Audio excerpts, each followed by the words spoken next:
আমার channel unique রেসিপিবিডিকে subscribe করুন এবং বেল বাটন প্রেস করুন আমার সকল ভিডিওর আপডেটস সবার প্রথমে পাওয়ার জন্য।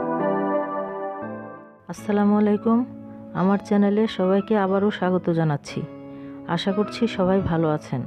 আজকের পর্বে আমি আপনাদের সাথে দারুণ মজার একটি ডেজার্ট রেসিপি শেয়ার করব। যেহেতু এখন আমের মরশুম চলছে, তাই আমি আজকে পাকা আম দিয়ে ম্যাঙ্গো পুডিং বানিয়ে দেখাবো। আমি কিভাবে এই ম্যাঙ্গো পুডিংটা বানাচ্ছি সেটা দেখতে হলে ভিডিওটা স্কিপ না করে প্রথম থেকে শেষ পর্যন্ত দেখবেন।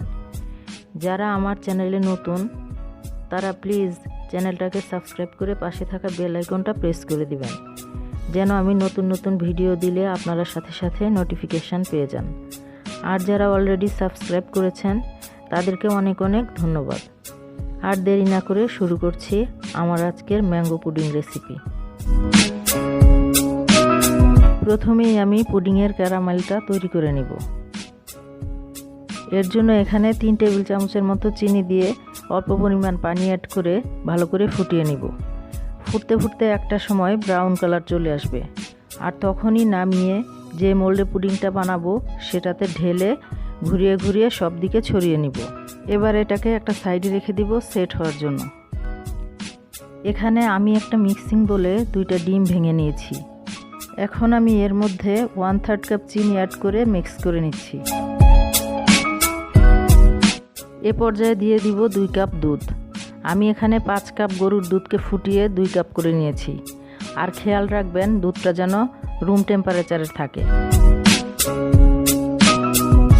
তো দুধটাও মিক্স করা হয়ে গেছে। এবারে দিচ্ছি ব্লেন্ড করা পাকা আম 1 কাপ। এবার আবার ভালো করে মিক্স করে নিব। এ পর্যায়ে কেউ চাইলে ভ্যানিলা এসেন্স অ্যাড করতে পারেন।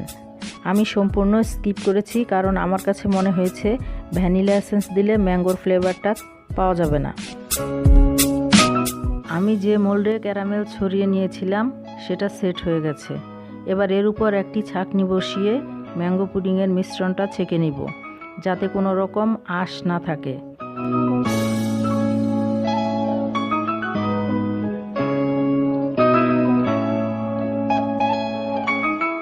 এবার আমি একটু ট্যাপ করে নিচ্ছি, যাতে করে ভিতরে কোনো বাবলস না থাকে।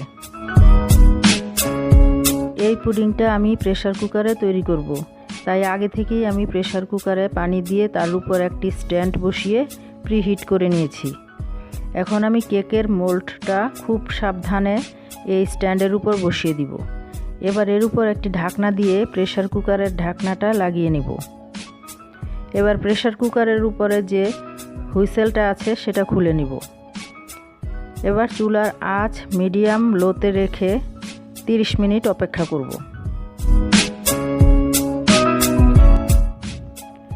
30 মিনিট পর ঢাকনাটা খুলে একটা কাঠির সাহায্যে দেখে নিচ্ছি আমার পুডিংটা হয়েছে কিনা। কাঠির গায়ে পুডিং লেগে নেই, কাঠিটা পুডিং থেকে ক্লিন হয়ে বের হয়ে এসেছে। দ্যাট মিন্স আমার ম্যাঙ্গো পুডিংটা রেডি।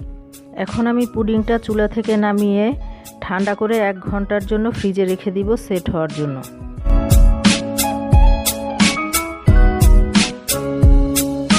এক ঘন্টা পর পুডিংটা সেট হয়ে গিয়েছে। এবার একটা নাইফের সাহায্যে এভাবে 4-5টা ছাড়িয়ে নিব। এতে খুব সহজেই পুডিংটা বের হয়ে আসবে। এখন পুডিংয়ের মোল্ডের উপর একটি প্লেট দিয়ে উল্টিয়ে পুডিংটা প্লেটে ঢেলে নিচ্ছি। খুব সাবধানে ঢালতে হবে যেন পুডিংটা ভেঙে না যায়।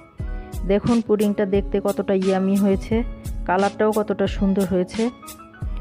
পুডিংয়ের ভেতরটা কেমন হয়েছে সেটাও একটু কেটে দেখাচ্ছি। এটা বানানো খুবই ইজি, তাই আপনারা এটা সহজেই বাসায় বানিয়ে নিতে পারবেন। আমি আমার গ্রুপের লিঙ্কটা ডেসক্রিপশন বক্সে অ্যাড করে দিব। আপনারা চাইলে জয়েন করে আপনাদের সব রকমের রেসিপি আমার সাথে শেয়ার করতে পারেন। আশা করছি আমার আজকের রেসিপিটা আপনাদের ভালো লেগেছে। আর যদি ভালো লেগে থাকে প্লিজ লাইক কমেন্ট করে বন্ধুদের সাথে শেয়ার করবেন। আজকের পর্ব এখানেই শেষ করছি। আল্লাহ হাফেজ।